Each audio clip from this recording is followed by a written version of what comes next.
حافظ ابن قیم رحمۃ اللہ علیہ نے ایک عجیب واقعہ لکھا ہے۔ وہ فرماتے ہیں کہ میں ایک مرتبہ ایک گلی میں جا رہا تھا، میں نے دیکھا کہ ایک گھر کا دروازہ کھلا، ایک ماں اپنے بچے کو مار رہی تھی۔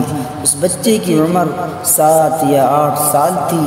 جب دروازہ کھلا تو ماں نے بچے کو دھکا دے کر باہر پھینکا اور کہا کہ تو نافرمان بن گیا ہے، تو میری کوئی بات بھی نہیں مانتا، میں تجھے اس گھر میں نہیں دیکھنا چاہتی۔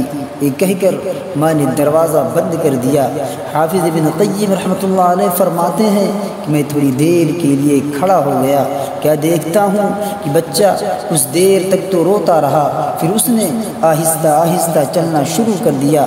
چلتے چلتے وہ گلی کے موڑ تک پہنچا تو وہاں تھوڑی دیر کھڑا سوچتا رہا، پھر آہستہ آہستہ قدموں سے واپس آنے لگا اور اپنے گھر کے دروازے پر پہنچ کر بیٹھ گیا۔ وہ تھکا ہوا تھا، نیند غالب آئی، اس نے دروازے کی دہلیز پر سر رکھا اور سو گیا۔ کافی دیر کے بعد کسی کام کے لیے اس کی والدہ نے دروازہ کھولا تو کیا دیکھتی ہے کہ بیٹا دروازے کی دہلیز پر سر رکھے ہوئے سو رہا ہے۔ ماں کا غصہ ابھی تک ٹھنڈا نہیں ہوا تھا، چنانچہ ماں نے اسے بالوں سے پکڑ کر پھر غصے سے اٹھایا اور کہا کہ تو دفع کیوں نہیں ہو جاتا، یہاں کیوں پڑا ہوا ہے؟ بچے کی آنکھوں سے پھر آنسو آ گئے۔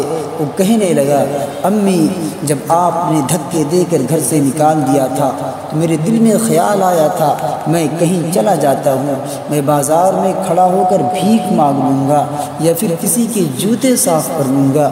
یہ سوچ کر میں گلی کے موڑ تک تو چلا گیا، لیکن امی وہاں جا کر میرے دل میں خیال آیا کہ اے بندے تجھے دنیا میں کھانا پینا تو مل جائے گا، مگر تجھے ماں کی محبت تو کہیں سے نہیں مل سکے گی۔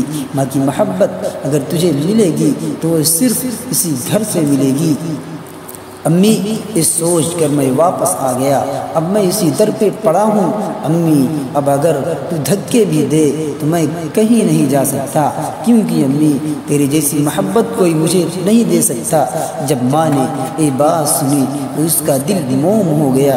اس نے کہا، بیٹے جب تیرے دل میں یہ احساس ہے کہ تجھے اس جیسی محبت کوئی نہیں دے سکتا تو اب تمہارے لیے اس گھر کے دروازے کھلے ہیں، آ اور اس گھر میں اپنی زندگی گزار لے۔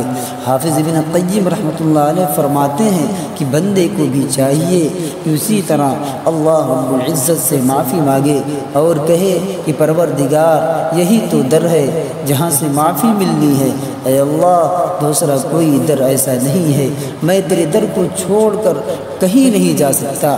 جب انسان اس طرح معافی مانگے گا تو پھر اللہ رب العزت اپنے بندے کی معافی کو قبول فرما کر اس کے پچھلے تمام گناہوں کو معاف فرما دیں گے۔